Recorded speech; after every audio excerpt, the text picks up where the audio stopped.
Nous allons voir ici ce qu'est la caractéristique d'un panneau photovoltaïque et surtout son interprétation.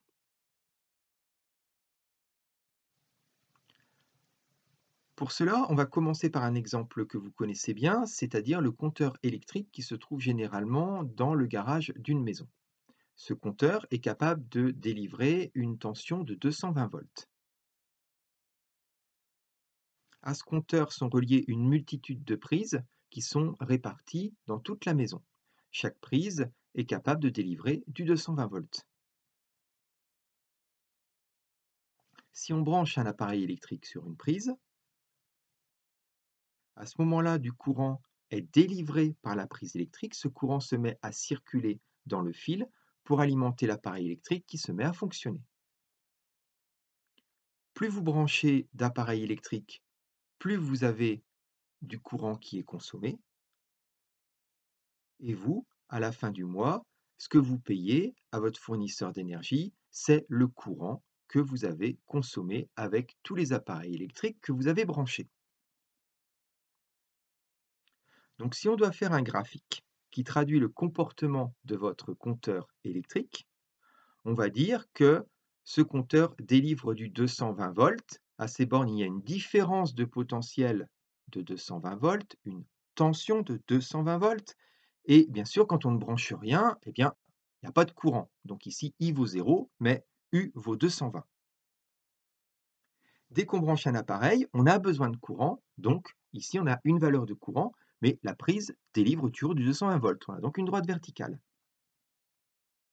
On continue à brancher des appareils. On a besoin de plus de courant. U, toujours 220 volts, etc., etc. Mais à un moment, votre installation dit « Stop, je ne peux plus délivrer plus de courant ». Si vous continuez à brancher des appareils, le compteur disjoncte, on dit que le compteur saute. Donc, en vert, vous avez la courbe qui traduit finalement le comportement de votre compteur électrique. Et nous, on veut savoir comment va se comporter un panneau photovoltaïque si jamais on branche de plus en plus d'appareils à ces bornes. Donc, on veut avoir sa caractéristique qui est tracée dans ce repère I en fonction de U. Eh bien, voici la caractéristique d'un panneau photovoltaïque. Alors maintenant, on va essayer de l'interpréter. Si on met un panneau photovoltaïque au soleil et qu'on ne branche aucun appareil électrique à ces bornes, il y a une différence de potentiel aux bornes du panneau, une tension, mais le panneau ne délivre aucun courant. I vaut 0, mais on a un certain U. Dans l'exemple ici, le panneau, il y a 48 volts à ces bornes. Eh bien, cette tension au départ, c'est ce que l'on appelle la tension à vide du panneau photovoltaïque.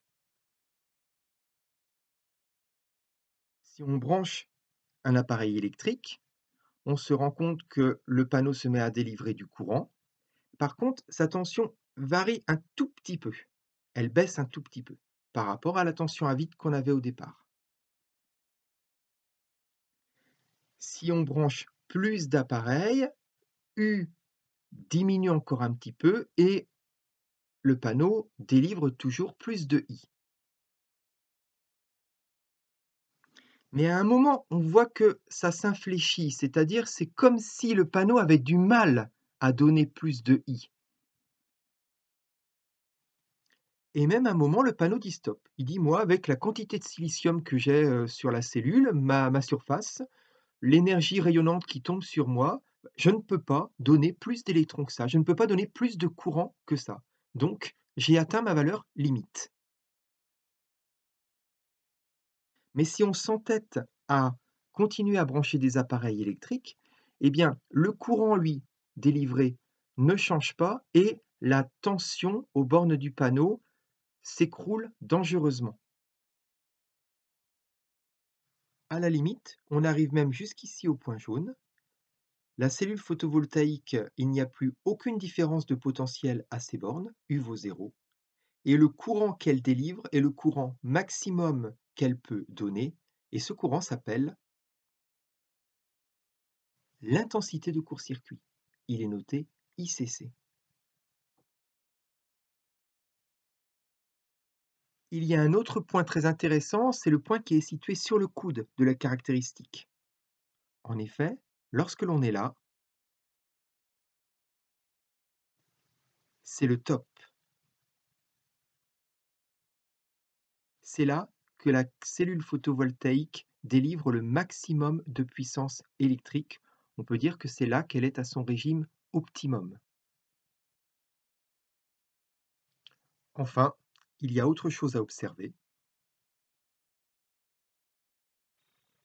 Dans cette zone, la cellule photovoltaïque délivre un courant qui ne varie pas, même si on branche plus d'appareils à ces bornes. Dans cette zone, la cellule se comporte comme un générateur qui délivrerait une tension qui varie très très peu, même si on branche des appareils. On peut presque considérer que la tension est constante. On a donc deux zones à bien voir sur cette caractéristique. On en a une où on peut dire que le panneau photovoltaïque se comporte comme un générateur de courant constant, c'est la zone bleue. Et on a une autre zone, la zone jaune, où le panneau photovoltaïque se comporte comme un générateur de tension constante.